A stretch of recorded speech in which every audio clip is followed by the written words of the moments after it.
The Beginning After the End, Web Novel, Chapter 5. A asterisk clang drowned out the silence as my mother dropped her fork onto her plate. What, Reynolds? Arthur isn't even 4 yet. No. Besides, you said if our son was an augmenter, you'd be able to teach him. Mother spoke with evident desperation. I, also, never expected our son to be this much of a prodigy in mana manipulation. Who has ever heard of an awakening at the age of 3? Father responded a lot more calmly. But that means he'll have to leave home. He's only 4, Reynolds. We can't have our baby leave home at such an early age. You don't get it. When I observed his body while he meditated, I couldn't help but feel that all of this was natural to him. Alice, honey, I'm holding my son back by trying to teach him something he can do in his sleep. Quote. Thus began my parents' quarrel. They went back and forth, basically repeating their initial points. Mother kept saying that I was too young, father saying that they couldn't hold me back from reaching my full potential, blah blah. In the meantime, I was playing a game of war with my food. The peas attacked for the mother empire, while the carrots of the father nation desperately defended their land. Finally, my parents settled down and my father turned to me. Art, this is concerning you, so you have a say in this as well. How would you feel about going to a big city and having a teacher? Fantastic. I applauded the effort for trying to make this fair, but I don't think he realized that he was trying to ask a 4-year-old to make a decision that would ultimately change his life. Trying to conclude this little argument, I suggested, can I at least try meeting some mentors and have them see if I need to be tutored or not? Silence asterisk. Did I step on a landmine? Was I not supposed to be this articulate in my sentences at my current age? Are they mad because I didn't choose a side? Having no confidence in keeping a poker face, I looked down and waited for their response. Thankfully, none of my fears were on their minds. My mother finally spoke. Quietly she muttered, we'll at least formally have his mana core and channels tested. We can figure out what to do from there. Quote. The latest _EPI_SODs are on _the S website. As my father nodded in agreement, we began making preparations the next day. When I said what I did last night, I assumed that we'd be going to a nearby town or a city, maximum a day's worth of travel away, to have me tested by a qualified mage, but boy was I wrong. We were making preparations for a 3-week-long journey. A journey via horse-drawn carriage through the Grand Mountains to something called a teleportation gate, which will get us into a city called Xyrus. A book that I had read popped into my mind. I recalled reading about a floating piece of land built by an ancient organization of conjurers for the sole purpose of housing the most prestigious mage academy. A city was later built around the academy. Both the city and the academy were named after the leader of the organization, Xyrus. How was it possible to keep a piece of land, hundreds of kilometers long, afloat? Magnetism? Then the land beneath the city would be affected by it. Did the city have its own gravitational field? Anyway, this journey was going to be long. It's times like these that I wished modern transportation existed. In order to get to the city, we'd have to enter through one of the designated teleportation gates in the Grand Mountains. Otherwise, it would easily take months to travel across towns to reach the gate below the actual city, which floated near the border of the kingdom of Sapin and Darv. One reason why my father pushed for us to go on this journey now was because his ex-party members had recently stopped by and were on their way to the city of Xyrus. Going now, with them, meant that we would have 3 augmenters and 2 conjurers, along with my mother, who was a rare emitter, and my father, a B-class augmenter. While the mountain range didn't have any mana beasts, there were still the potential dangers of bandits and wild animals.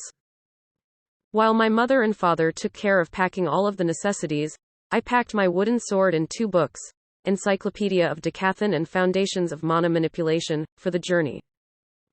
By mid-morning, we were ready to head out. After tying my knapsack, containing my books and a couple of snacks, to my back and strapping my wooden sword to my waist, I grasped my mother's hand and followed my parents to meet their ex-party members. Although I'd heard about them occasionally from father, I never visited home while they were rebuilding it, so it would be my first time meeting them. The information I learned from my father about the party members of Twin Horns consisted of the following. Helen Shard, female augmenter, specializing in magic archery. Adam Crench, male augmenter, whose main weapon was the spear. Jasmine Flamesworth, female augmenter, who specialized in speed with dual daggers. Angela Rose, female conjurer, specializing in wind magic. Durden Walker, male conjurer, specializing in earth magic. Visit S for the best no_vel_red_ing experience. We reached the inn they were staying at in Ashbur and saw them out in front, near the stables. My father, after hugging his ex-party members, exclaimed, "Fellas, I want you guys to meet my son, Arthur. Go on, Art, introduce yourself." Quote.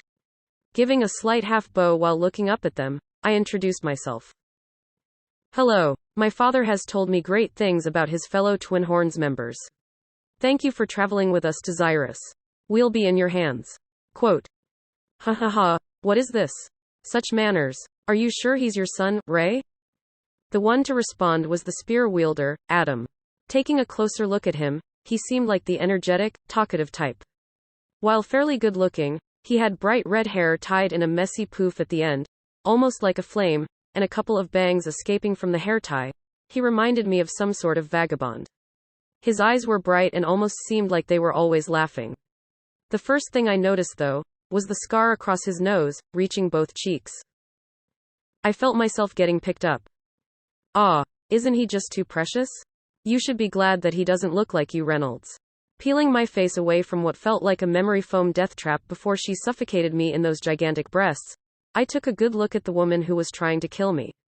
Boy, was she pretty. I mean, while not as pretty as my mother, she gave off the whole royal princess vibe with her long blonde hair that came to a curl at the ends and radiant green eyes that drooped slightly.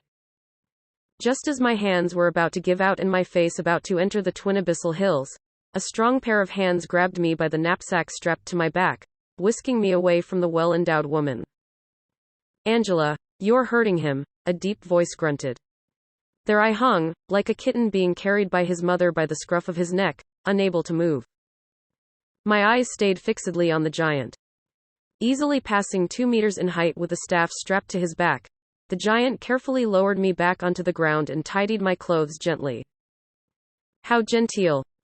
I imaged riding on his shoulders like a mighty steed the whole way. I looked up at him, my eyes getting bigger as I pondered. He had very narrow eyes and eyebrows that slanted down, giving him an almost innocent face, compared to his enormous body that stretched past 2 meters. The short, scruffy black hair on his head completed the shaggy dog image on him. Visit S for the best no_vel_red_ing experience.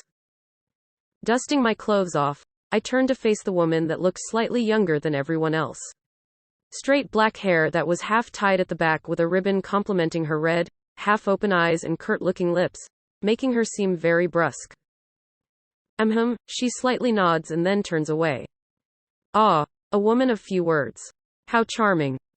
My eyes fixed on her as she walked away towards the stable.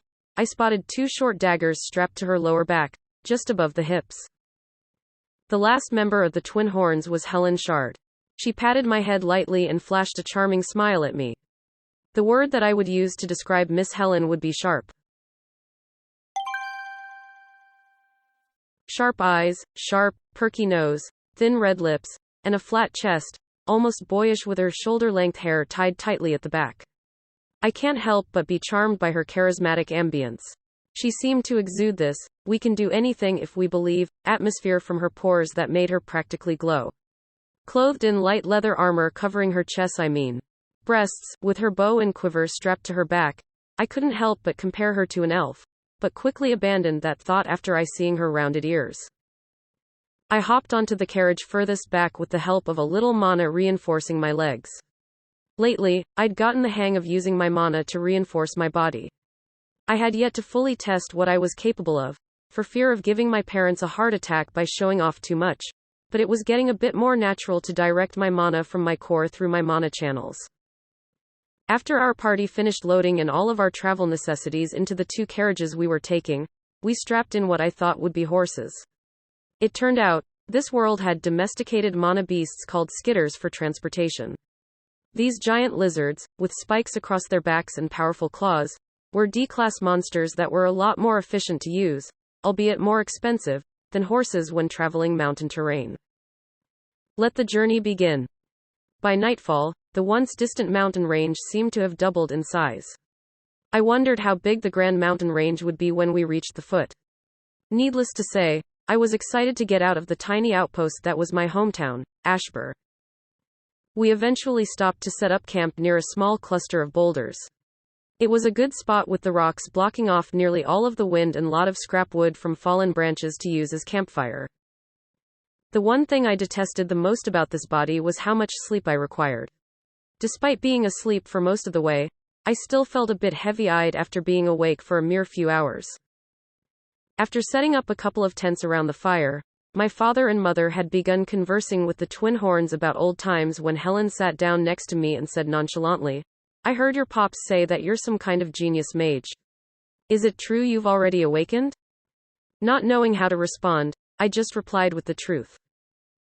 She began asking me how I felt when I had awakened and what color my monocore currently was. By this time, a couple of curious ears perked up as Adam asked, "Hey Reynolds, do you mind if I test little art?" If I could have interjected, I might have said something along the lines of, "Maybe mock fighting with someone my age isn't a great idea since a normal 3-year-old's greatest accomplishments at this point would be successfully going up and down stairs with alternating feet, walking in a circle, and if he was really coordinated, balancing on one foot for several seconds." But I guess these thoughts had never occurred to anyone here. The latest _EPI_SODs are on _the S website. Both my father and mother seemed at least a bit hesitant at first, but trusting their old comrade, my father just replied, "All right, but be careful. I haven't had the chance to teach him how to properly fight yet. We've just been doing light strength and mana exercises, till now." Quote. Adam got up from his makeshift log seat and looked around until he found a short stick he felt satisfied with. "Come here, kid. Haha, let's see what you're made of."